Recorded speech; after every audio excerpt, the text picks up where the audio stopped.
Le premier ouvrage porte sur la vie de mon grand-père, M. Gora Diop. En réalité, j'avais commencé par faire un document de 14 pages, tiré essentiellement du travail de mon oncle, Souleymane Diop, et aussi de Mamadou Diouf, le professeur Mamadou Diouf. Et c'était un document interne destiné à la famille. Puis, quand j'ai eu le privilège d'être invité par le gardien des lieux saints de l'islam, le roi Abdallah, pour un mois à Médine pendant le Ramadan, j'ai disposé donc de beaucoup de temps et c'était dans une période très calme où il y avait la sérénité puisque c'était de l'hôtel à la mosquée à l'hôtel. J'ai donc décidé de faire un travail un peu plus approfondi, mais de ne pas me contenter de décrire l'action de mon grand-père qui avait déjà fait l'objet de travaux, notamment du professeur Samir Amin, du professeur Mamadou Diouf et de mon cousin aussi, qui avait écrit sur Saint-Louis en tant que les lumières d'une cité, si ma mémoire est bonne, mon cousin Moussa Diop.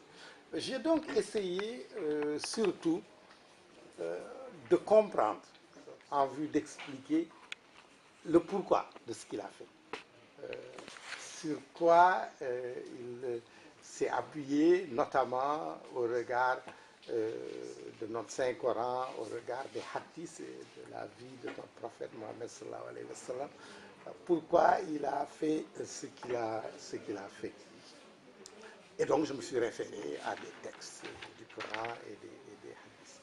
Mais surtout, j'ai voulu placer ce livre dans un contexte à la fois historique de son époque, qu'est-ce qui s'est passé au moment où il grandissait, au moment où il faisait ses premiers pas, d'abord au Sénégal, ensuite en Mauritanie, à Rosso, ensuite à Medina Khasso, dans le royaume du Khasso, et après, naturellement, à Caille, puisque Médine était plus ou moins délaissée à cause des problèmes d'accès par le fleuve pour les bateaux au profit de Caille. Mais il a fait venir à la mort de son père ses frères, qu'il a éduqués et formés au métier de traitant.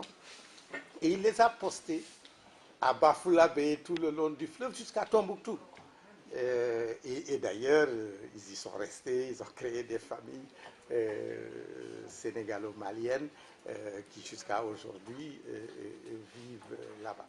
Donc, essayer de montrer cette évolution, mais essayer aussi et surtout de voir quel était le contexte de la lutte de nos différents royaumes contre la pénétration coloniale, montrer la lutte aussi de nos dirigeants religieux, d'abord une lutte de djihad, notamment avec El Haj Omar, Foutiyou Tal, mais aussi les Mabadjahou, etc.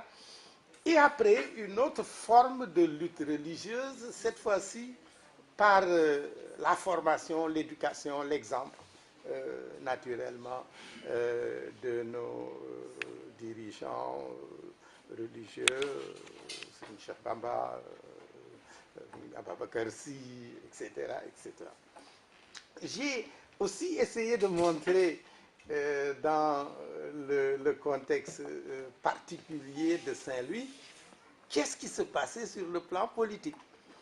Comment Saint-Louis, à cette période, a pu acquérir un certain nombre de pouvoir au niveau de la municipalité, au niveau du conseil général et naturellement au niveau du poste de député à l'Assemblée française. Mais j'ai essayé aussi d'expliquer que ces pouvoirs de Saint-Louis ont suivi un circuit assez particulier de succès, d'échecs, en fonction de ce qui se passait en France. Selon qu'on était dans la période de la République, puis il y a eu la période de l'Empire où on a perdu tous les privilèges, et après l'Empire où on a perdu les privilèges, on a eu de nouveau la République, on a rétabli certains privilèges qui ont permis donc à Saint-Louis de pouvoir être représenté dans les instances de décision politique de la France. Pendant ce temps-là, il y avait aussi des luttes internes, puisqu'on est passé de la représentation du Sénégal par les métropolitains, ensuite par les métis, ensuite par les Sénégalais de souche, mais avant ça, l'influence des Sénégalais de souche sur même le choix des militaires, pardon, le choix des mulâtres et tout ce qui a pu permettre de faire de cette ville une commune qui a joué un rôle en France. Donc c'est ce contexte, mais aussi j'ai montré le rôle des femmes qui, dans les maisons, ont enseigné la culture de nos ancêtres et qui nous ont enracinés dans ces valeurs de civilisation qui nous ont permis d'être ce que nous sommes.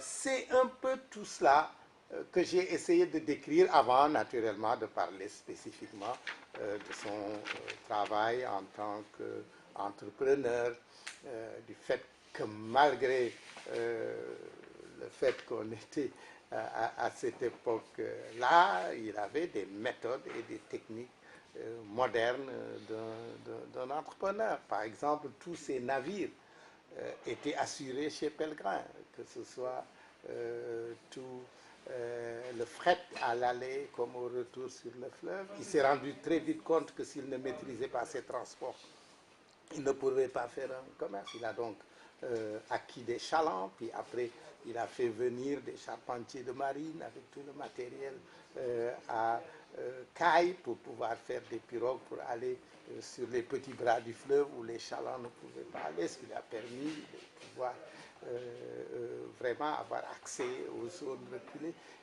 etc. Mais j'ai essayé aussi de montrer ces relations religieuses avec les différentes tariqas, bien qu'il fût essentiellement de la Khadria. Il a veillé à soutenir la Tijaniya. C'est dans sa mosquée qu'on a pu faire pour la première fois le wazifa, parce que les autorités coloniales disaient qu'il fallait le faire à Sor ou ailleurs, mais pas dans l'île. Et mon grand-père a dit, mais les Français ont raison d'interdire des activités dans les lieux publics, dans les rues, mais ma mosquée est une mosquée privée. Donc si les Tidjanes veulent venir faire leur wazifa dans ma mosquée, qu'ils viennent. Et c'est ce qu'ils ont fait. C'est depuis ce jour que la wazifa a été acceptée, a eu droit de citer.